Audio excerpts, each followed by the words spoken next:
कुछ हैबिट्स और कुछ मैनर्स और कुछ एटिकेट्स जितनी जल्दी हो बच्चियों को सिखा देने चाहिए। जैसे जैसे उनकी एज बढ़ती है ना, उनकी ये हैबिट्स जो हैं वो पुख्ता होती चली जाती हैं। अगर आपने अपनी बच्चियों को ना ये हैबिट्स कम उम्र में, यानी कि वो अगर 7 साल की हैं, 8 साल की हैं, इस एज में ही सिखा देंगे ना, तो ना आगे जाकर उनको किसी किस्म की परेशानी होगी। और परेशानी क्यों नहीं होगी? क्योंकि वो बच्चियां जो है ना, वो लड़कियां जो वेल मैनर्ड होंगी, वेल ऑर्गेनाइजर होंगी, डिसिप्लिन पसंद होंगी ना, तो कोई दूसरा जो है ना उसकी ये मिजाल नहीं होगी कि उनकी आके इंसल्ट कर सके। ठीक है? कोई 10 बार सोचेगा उस बच्ची से बात करते हुए, और उसको पता होगा कि मैंने किस तरह से, किस तरीके से इससे बात करनी है। क्योंकि दूसरा ये सोचता है ना कि ये कितनी वेल मैनर्ड है, तो इससे इस तरह से हमें बात नहीं करनी चाहिए। लेकिन अगर सिचुएशन जो है ना वो इसके बिल्कुल ऑपोजिट हो, यानी कि कुछ लड़कियां ऐसी भी होती है ना जिनको मैनर्स नहीं होते हैं, इन्हें जो है ना वो बात करने की तमीज़ नहीं होती है, तो अगला बंदा भी जो उनसे बात करता है ना, तो वो इस चीज़ की एहतियात नहीं करता कि इट मीन्स कि जब चाहे उनकी इंसल्ट कर देता है। तो आज के व्लॉग में ना मैं आपको 20 ऐसे मैनर्स बताऊंगी जो अपनी बच्चियों को आप लोगों को लाजमी सिखाने चाहिए छोटी एज से ही। तो सो लेट्स गेट स्टार्टेड। अस्सलाम वालेकुम my YouTube family, hopefully you are all doing good. अल्हम्दुलिल्लाह आई एम आल्सो गुड। तो सबसे पहले व्लॉग के बारे में आपको बताती चलूँ। यहाँ पे यार मैं अपने घर को डीप क्लीनिंग कर रही थी, और साथ साथ जो है ना आलू प्याज का जो होता है ना रैक, वो मैंने चेंज किया था। और साथ ही साथ जितनी भी शीट्स वगैरह थी टेबल्स की, वो मैंने सारी चेंज की थी। और आज मैंने अपने लिए जो है ना, मैं हर 15 डेज़ का जो होता है ना, मैं अपने लिए डाइट चिकन के पैकेट्स बनाकर फ्रीज़ कर देती हूँ। तो आज मैं उसको मसाले वगैरह लगाऊंगी, और फिर सिंपल मैं उसको एयर फ्रायर में बना लेती हूँ। तो चलिए साथ साथ जो है ना मैं आप लोगों को बताती चलती हूँ कौन से ऐसे 20 ऐसे मैनर्स हैं, कुछ एटिकेट्स हैं जो आपको अपनी बच्चियों में लाजमी जो है ना उनको सिखाना चाहिए। ठीक है? सबसे पहला जो मैनर है ना, जो आपको 7 साल से ही अपनी बच्चियों को सिखाना चाहिए, वो है सलाम में पहल करना। आप सब बच्चियां जो है ना, आजकल क्या हो गया है कि जो छोटी बच्चियां होती हैं हम उनको सिखाते ही नहीं हैं। हम उनको बताते ही नहीं कि अगर घर में कोई बड़ा आया है, या फिर घर में कोई बड़ा नहीं भी आया, मतलब कि कोई मेहमान आया है, या फिर अगर आपकी बच्चियां सुबह सवेरे सो कर उठती हैं, और आपके घर में कोई बुज़ुर्ग हैं, आपके सास ससुर हैं, बच्ची के दादा दादी हैं, तो हम लोग उनको बताते ही नहीं हैं कि बेटा सुबह उठ के आपने अपने बड़ों को सलाम करना है। ये चीज़ बहुत मैटर करती है, जो हम अपनी बच्चियों को बिल्कुल भी नहीं सिखाते।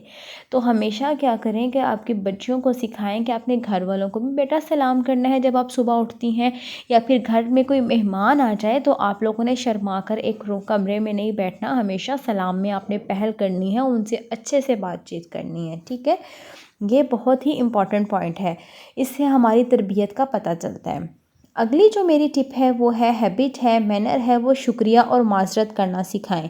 अपनी बच्चियों में हमेशा जो एक ईगो होती है ना, मैं होती है, उसको ख़त्म करना सिखाएं। उसको सिखाएं कि बेटा अगर आपने कोई गलती कर ली है ना, तो इट्स ओके, उसको सॉरी बोलना सिखाएं।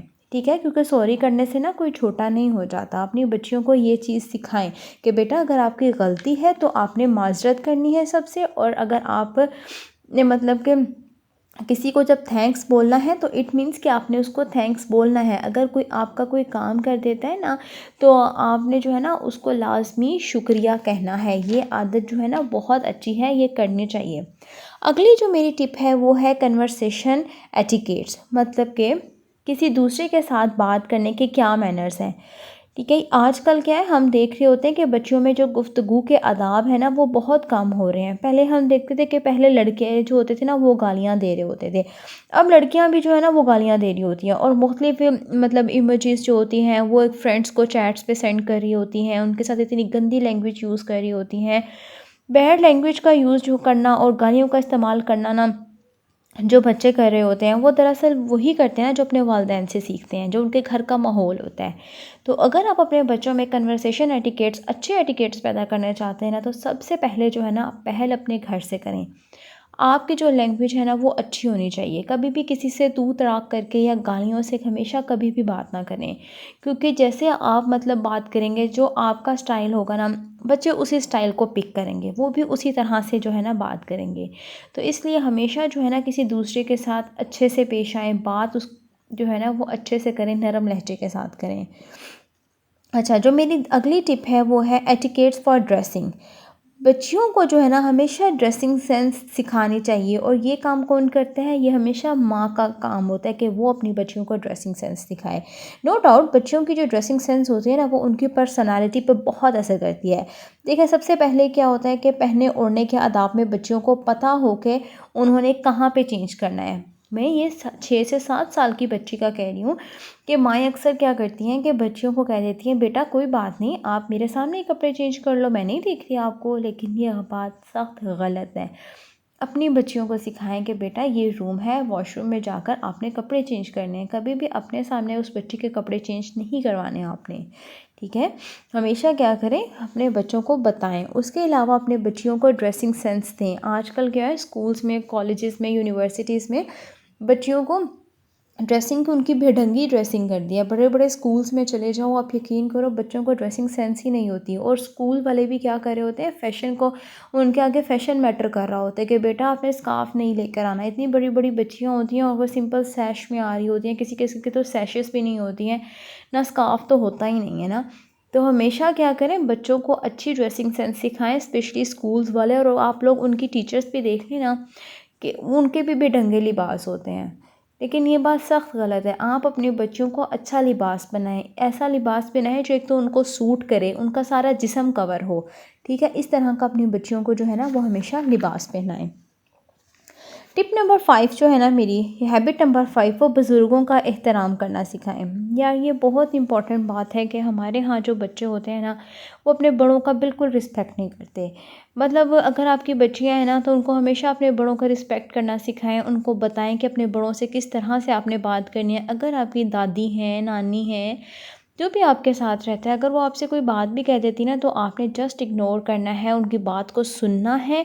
और ये नहीं करना कि अगर वो आपको डांट रही है ना तो आपने आगे से तू तड़ाक करके बात करनी है अपनी नानी दादी से। ऐसा बिल्कुल नहीं करना। हाँ, आप उसको इग्नोर कर दें उस टाइम के लिए, 5 मिनट के लिए ना आप उस गुस्से को कंट्रोल कर लें। 5 मिनट बाद आप बिल्कुल नॉर्मल फील करेंगे, ठीक है। तो कभी भी बड़ों की बातों को जो है ना, आप लोगों ने अगर वो आपको डांट भी देते हैं तो हमेशा उस बात को जो है ना अपने दिल पे नहीं लेना। आगे क्या है, मदद करने की अहमियत सिखाएं।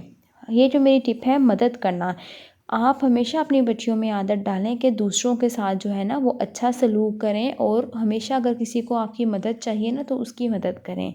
ये बहुत इंपॉर्टेंट बात है। किसी से जेलसी फील ना करें। अगर कोई भी आपकी हेल्प लेना चाह रहा है, अगर किसी कोई काम आपको आता है और वो किसी दूसरे को नहीं आता, तो आप लोग ये कोशिश करें कि आपकी बच्चियां जो है ना उनके अंदर मदद करने की जो है ना वो पैदा हो जाए। अगर अपनी चीज़ें शेयर करना सिखाएं। अपनी बच्चियों को हमेशा चीज़ें शेयर करने की आदत डालें कि अगर आपकी माशाल्लाह अगर 2 बेटियां अल्लाह ने आपको दी हैं तो उसके अपनी बच्चियों को आदत डालें कि वो एक दूसरे के साथ चीज़ें शेयर करें। ये बहुत ज़्यादा इम्पॉर्टेंट है। आगे है गुस्सा कंट्रोल करना। अपनी बच्चियों को हमेशा ये सिखाना चाहिए कि वो गुस्से को कंट्रोल करें। अगर कोई बात कोई दूसरा कह भी देता है ना तो उसको 5 से 10 मिनट के लिए जो है ना वो चुप कर जाएं, कान अपने बंद कर लें। हमेशा गुस्से को कंट्रोल करें। गुस्से में लिए गए फ़ैसले भी हमेशा गलत होते हैं, तो इस वजह से हमेशा अपने गुस्से को कंट्रोल करना सीखें। उसके अलावा अपनी बच्चियों को खाने के आदाब सिखाएं। यानी कि जब भी आप अपने बच्चों को खाना डाल के दें तो उनको जितने हो उतना ही उनको डाल के और उनको प्लेट साफ़ करने की आदत डालें, ठीक है। उसके अलावा अपनी बच्चियों को वक्त की कदर करना, वालिदैन से मोहब्बत करना और स्पेशली मेहमान नवाजी करना, ये लाजमी उनको सिखाएं। और अपनी बच्चियों को ख़ुद मुख्तार बनना भी। तो उम्मीद करती हूँ आज की तमाम टिप्स अच्छी लगी होंगी। अच्छी लगी हो तो वीडियो को लाइक करना, शेयर करना, चैनल को सब्सक्राइब करना। मिलती हूँ कल नेक्स्ट वीडियो में। अगली वीडियो तक के लिए बाय बाय।